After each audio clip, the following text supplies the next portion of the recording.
कंगना रनौत को लगा कोर्ट से बड़ा झटका। बॉम्बे हाई कोर्ट ने खारिज की मानहानि रद्द करने की याचिका। अपने बेसिर पैर की बातों के लिए अक्सर चर्चा में रहने वाली कंगना रनौत एक बार फिर से चर्चा में है।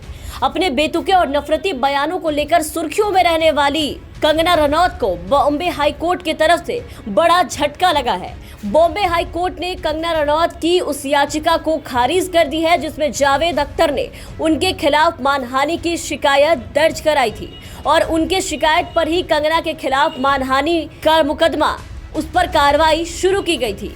लेकिन बीजेपी की चाटुकार कंगना को बीजेपी के तरफ से Y+ सिक्योरिटी मिलने के बाद ऐसा लगा कि अब सब कुछ उनके मुट्ठी में है। वो जिसके खिलाफ चाहे जो चाहे बोल सकती हैं, क्योंकि संघियों की टोली उन्हें भर भर कर पीछे से सपोर्ट कर रही थी। और इसी अकड़ के साथ कंगना ने अपने ऊपर लगे मानहानि को रद्द करने को लेकर के एक याचिका कोर्ट में डाली थी। रनौत ने अपने वकील रिजवान सिद्दीकी के मार्फत मानहानि की कार्रवाई को चुनौती दी थी और कहा था कि उपनगर अंधेरी की मजिस्ट्रेट अदालत ने इस मामले में अपने समझ का इस्तेमाल नहीं किया। लेकिन अख्तर के वकील जय भारद्वाज ने पीठ से ये कहा था कि मजिस्ट्रेट ने अख्तर की शिकायत और इंटरव्यू के ऊपर ही गौर करने के बाद पुलिस जांच का आदेश दिया। यहाँ आपको बता दें कि ये मामला दिवंगत अभिनेता सुशांत सिंह राजपूत के मौत के वक्त की है। सुशांत सिंह राजपूत की मौत के बाद कंगना किस तरीके से लोगों पर टीका टिप्पणी कर रही थी ये सबने देखा। उस केस के बाद कंगना ने टीवी पर इंटरव्यू दिया था जिसमें उन्होंने जावेद अख्तर को लेकर गलत टिप्पणी की थी। उन्होंने जावेद अख्तर पर कई सारे आरोप लगाए। इसके बाद जावेद अख्तर ने कंगना के खिलाफ नवंबर 2020 में मानहानि का केस दर्ज किया था। वहीं अब इस केस में बॉम्बे हाई कोर्ट की तरफ से कंगना की याचिका को खारिज कर दिया गया है।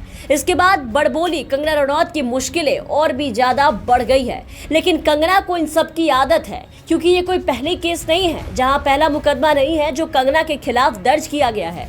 खुद को झांसी की रानी समझने वाली कंगना के ऊपर ये पिछले 1 साल में कई मुकदमे दर्ज किए जा चुके हैं।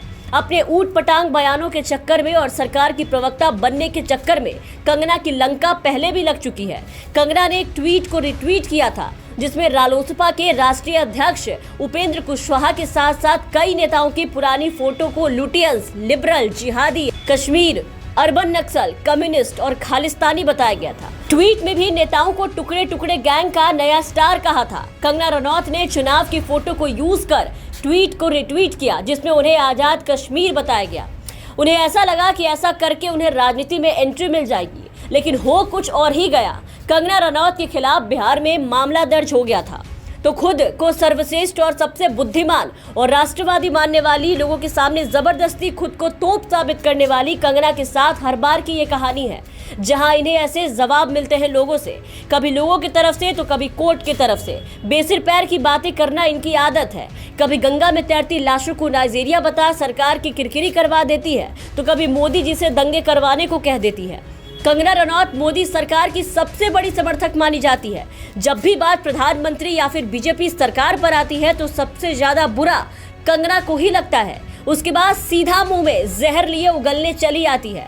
और जहां तक बात रही जावेद अख्तर के साथ विवाद और अमर्यादित टीका टिप्पणी की, तो कंगना रनौत का महाराष्ट्र सरकार और साथ साथ कई पंजाबी कलाकारों के साथ भी विवाद हो चुका है। हाल ही में पंजाबी एक्टर दिलजीत दोसांझ और फिल्म अभिनेत्री तापसी पन्नू के साथ भी कंगना रनौत ने पंगे लिए थे, जहां इन्हें दोनों ही कलाकारों ने खूब औकात दिखाई थी। जमकर सबके बीच में ट्विटर वॉर देखने को मिला था। तो कंगना रनौत के साथ ये पहली बार नहीं हुआ है कि वो किसी विवाद में फंसी हैं। विवादों के साथ कंगना रनौत का पुराना नाता है, जिसके कारण ही और ऐसे कई केसेस उनके खिलाफ पहले से दर्ज है। और अब बॉम्बे हाई कोर्ट के इस फैसले ने जिस तरीके से कंगना रनौत की याचिका को खारिज किया है, बॉम्बे हाई कोर्ट के इस फैसले ने कंगना रनौत की टेंशन बढ़ा के रख दी है। Bureau report, the VPN TV।